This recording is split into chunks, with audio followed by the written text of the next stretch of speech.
Assalamualaikum students, it's me Iram Khan and today we are going to learn about part of speech. What are part of speech? आपकी communication जो आप words में अटर करते हैं उसको part of speech कहते हैं और सबसे पहला पार्ट ऑफ स्पीच आप लोगों ने पढ़ा हुआ है नाउन। आज मैं उसकी टाइप्स आपको बताऊंगी। नाउन क्या होता है? Noun is a name of any person place of thing. किसी भी चीज़ जगह शख्स का जो नाम होता है उसको हम नाउन कहते हैं। For example if I said desk, class, boy, Pakistan, city, country, all these things जिसको हमने नाम दिए हुए हैं उसको नाउन कहते हैं। अब इसके आगे से टाइप्स हैं, काफ़ी टाइप्स होती हैं लेकिन हम उसमें से कुछ पढ़ेंगे। सबसे पहले होती है कॉमन नाउन। कॉमन नाउन क्या होता है? The name of any common person, place of thing. For example, I said boy. It could be any boy. It's a common thing. City, country. और ये मोस्टली हम लोग स्मॉल लेटर से, unless कि ये फुल स्टॉप के बाद ना शुरू हो, हम लोग इसको स्मॉल लेटर से लिखते हैं। These are called common noun. Common noun, name of any common person, place or thing. Next है जी proper noun. Proper noun, it's a name of special person, place or thing. और ये हम लोग हमेशा capital word से start करते हैं। For example if I said Ali, और if you want to write your own name, you will never start your name with a small letter, you always start your name with a capital letter. Why? Because it's your proper name and it's a proper noun. Pakistan, America, USA, anything which we refers as a special name, Qaid-e-Azam, all these we will write it with a capital letter. Never write it with small letter. Okay? Now the second is collective noun. अच्छा जी, collective noun ये आप लोगों का course कैसे? collective noun क्या होते हैं? collective noun ये होते हैं कि हम लोगों ने एक लफ्ज़ में हम लोग उस ग्रुप को या उस जो group of people, group of animals और ग्रुप ऑफ थिंग्स हम लोग उनको एक लफ्ज़ में बयान कर देते हैं। For example if I said fleet of ship, जो फ्लीट है वो मैंने as a collective noun use किया है कि जो शिप्स का जो झुंड होगा या शिप का जो ग्रुप होगा उसके लिए मैं फ्लीट का वर्ड यूज़ करूँगी। हर्ड ऑफ कैटल, मवेशियों का जो रेवड़ होता है तो मैं उसके लिए हर्ड यूज़ करूँगी वर्ड। और इसी तरह फ्लॉक ऑफ बर्ड्स, उसके लिए मैं जो परिंदों का झुंड होगा उसके लिए फ्लॉक यूज़ करूँगी। हाइव ऑफ बीज, आर्मी, ये जितने भी वर्ड्स हैं इसको हम लोग कलेक्टिवली हम लोग किसी एक वर्ड को हम एक कलेक्टिवली किसी चीज़ को शो करने के लिए जब हम एक वर्ड का यूज़ करते हैं वो कहलाता है collective noun. For example class, gang, ये सारा गैंग ऑफ रॉबर, ये मैं एक ग्रुप को बता रही हूँ। क्लास एक ग्रुप है, क्लास 5 ये ग्रुप है। नेक्स्ट है countable, the things which we can count 1 2 3। I can count how many pens I have, I can count how many pencils I have, I can count how many dresses I have, but these are called countable noun which we can count easily. Next है uncountable noun. What are uncountable noun which we can't count? इसके नाम से पता लग रहा है कि हम लोग जिस चीज़ को काउंट नहीं कर सकते। For example we can't count water, we can weight it, we can say yes it's a liter of water, but we can't count it. We can't count salt, we can't count sugar, we can't count the passion, we can't count the anger, all these things, gold, soup, all these things we can't count it. Next is singular noun. Singular noun refers to singular person, place or thing. किसी एक शख्स के लिए, वाहिद, किसी एक शख्स चीज़ जगह के लिए जब हम कोई वर्ड यूज़ करते हैं that's called singular noun. For example bench, for example class, student, this is refers to a singular noun. And plural noun, it refers to plural things. For example if I said girl it's a singular, if I said girls these are plural noun. Bench, benches, plural. जो चीज़ हम जमा के लिए इस्तेमाल करते हैं वो प्लूरल होती है और जो चीज़ हम वाहिद के लिए, एक शख्स, एक चीज़ जगह के लिए इस्तेमाल करते हैं वो सिंगुलर होती है।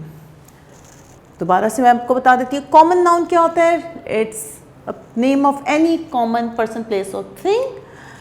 Proper noun किसी special place, person or thing का नाम होता है और it always start with the capital letter.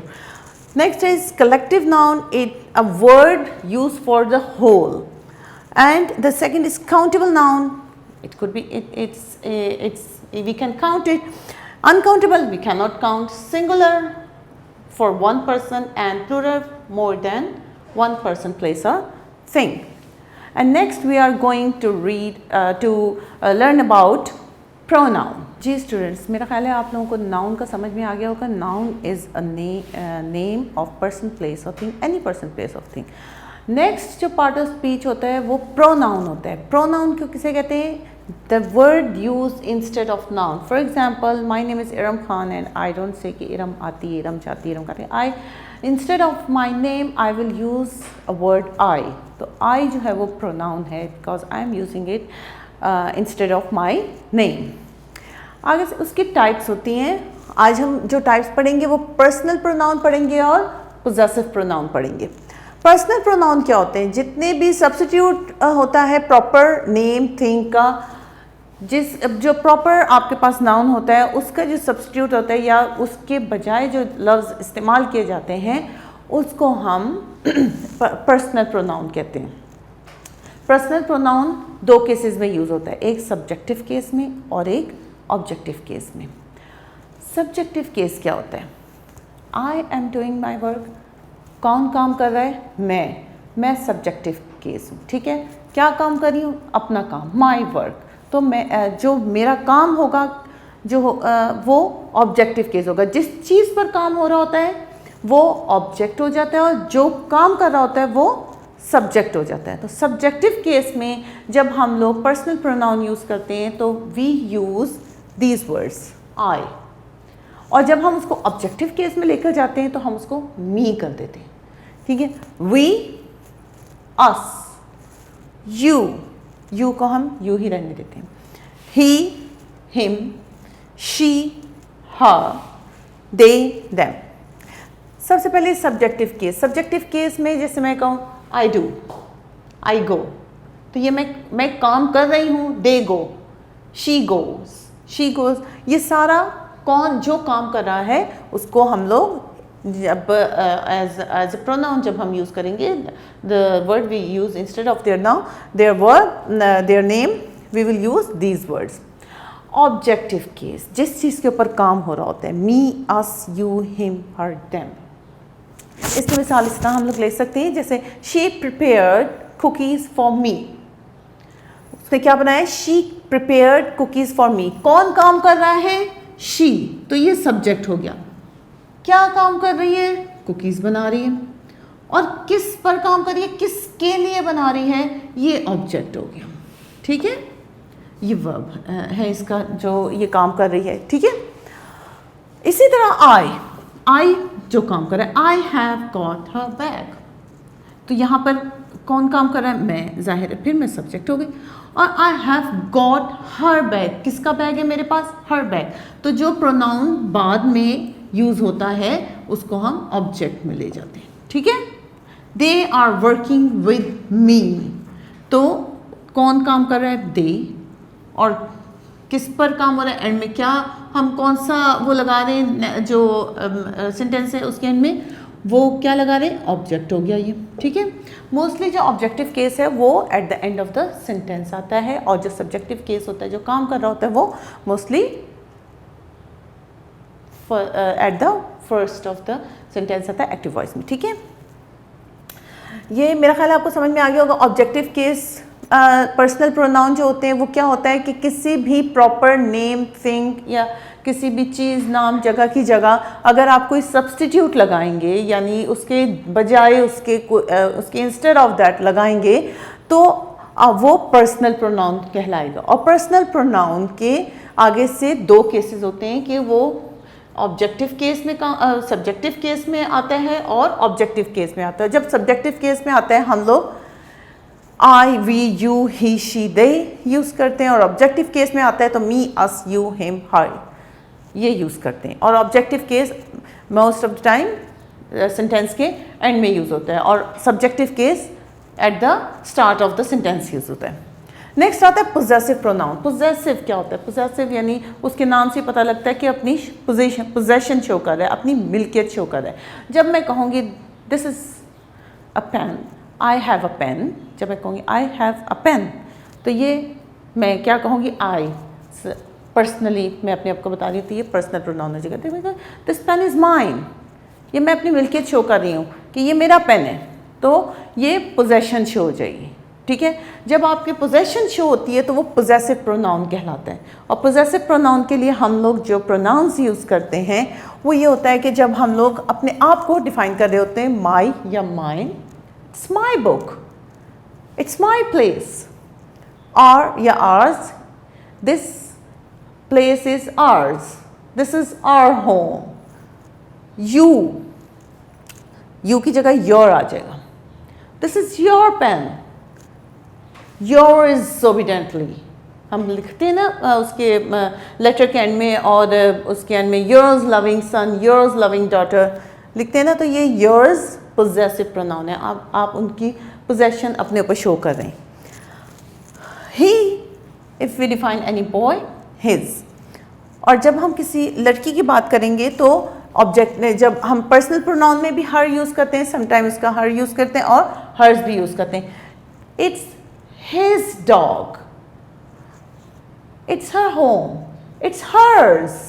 जब हम सेंटेंस के एंड में यूज़ करते हैं तो हम लोग most of the time S का इस्तेमाल करते थे। It's yours, it's hers, it's ours, their, it's their place, it's theirs. हम लोग सेंटेंस के एंड में यूज़ कर रहे हैं तो एस लगा दें। पोजेशन क्या, पोजेसिव प्रोनाउन क्या होता है? पोजेशन शो करता है, आप लोगों की पोजेशन शो करता है। For example, if I said I have a white shirt, ठीक है, तो यहां पर मैं जब मैं आई का यूज़ कर रही हूँ तो ये पर्सनल प्रोनाउन हो गया। लेकिन अगर मैं इसको कहूँगी वाइट शर्ट इज माइन,